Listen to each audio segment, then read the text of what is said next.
Bonjour les motivés, nous allons résoudre un exercice sur la somme des vecteurs. Commençons par lire l'énoncé. On donne le parallélogramme A, D, C, B et on note E, l'intersection de ces diagonales. Voici sa représentation. Nous allons rechercher le vecteur dont la somme vaut le vecteur AE plus le vecteur EC. Nous pouvons déjà remarquer que l'extrémité du premier vecteur est égale à l'origine du second. Ça veut dire que ces vecteurs vont être consécutifs. Nous pouvons donc appliquer la loi de Chasles qui nous dit que dans ce cas-là, le vecteur résultant sera le vecteur dont l'origine est l'origine du premier vecteur et l'extrémité du second, c'est-à-dire AC. Vérifions maintenant sur le parallélogramme. Nous allons tracer le vecteur AE. Le voici. Ensuite, le vecteur EC, le voici. Nous constatons bien que ces vecteurs sont consécutifs, donc le vecteur qui représente la somme de ces deux derniers est le vecteur d'origine A et d'extrémité C. On peut le repasser ici un petit peu sur le côté. Voilà. Deuxième exercice, le vecteur AC plus CE. On est dans le même cas de figure, effectivement. Nous avons l'extrémité du premier vecteur qui correspond à l'origine du second. Donc à nouveau, grâce à la loi de Chasles, nous pouvons dire que nous cherchons le vecteur AE, c'est-à-dire le vecteur dont l'origine est celle du premier vecteur et l'extrémité celle du second.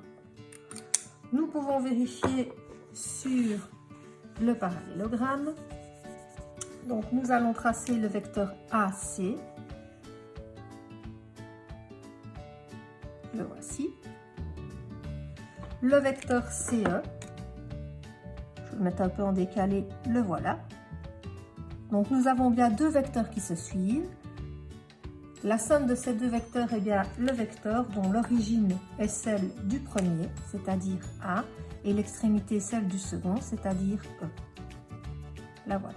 Donc ça correspond bien, nous avons le vecteur AE. Troisièmement, le vecteur AE plus le vecteur ED.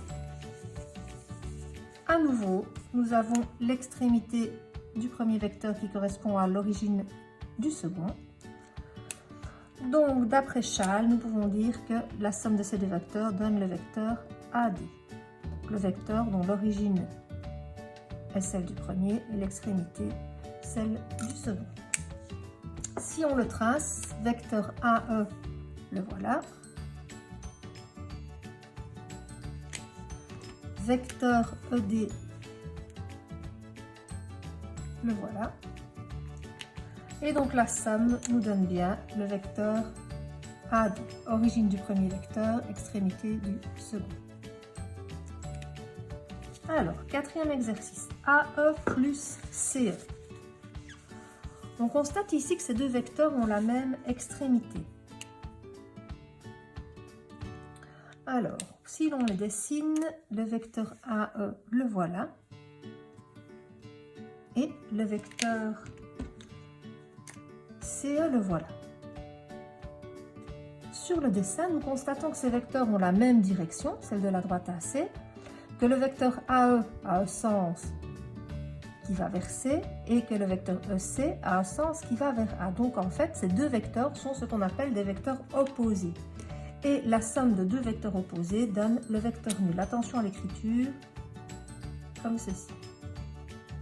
Alors, le suivant, CD plus AB.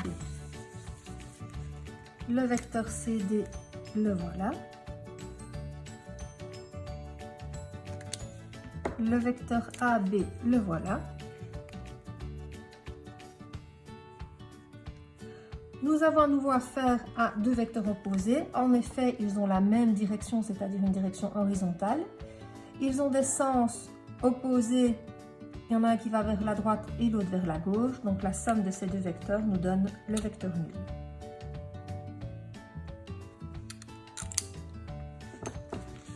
Le suivant, EB plus CE. Nous constatons ici que l'origine du premier vecteur est égale à l'extrémité du second. On se souvient que l'addition des vecteurs est commutative, c'est-à-dire qu'on peut écrire CE, vecteur CE plus vecteur EB. Et là, on revient à ce que nous avons vu tout à l'heure, le cas où l'extrémité de ce vecteur est égale à l'origine de celui-ci. Donc, dans ce cas-là, on peut appliquer la loi de Chasles et nous obtenons le vecteur CB. Représentons-le sur le dessin, le vecteur EB, le voilà. Le vecteur CE, le voilà. Et nous constatons que ces deux vecteurs sont consécutifs. Donc d'après la loi de Chasles, nous prenons l'origine du premier, l'extrémité du second, et nous avons le vecteur qui représente la somme de ce vecteur-là plus ce vecteur-là. Alors, exercice suivant, le vecteur EC plus le vecteur DE.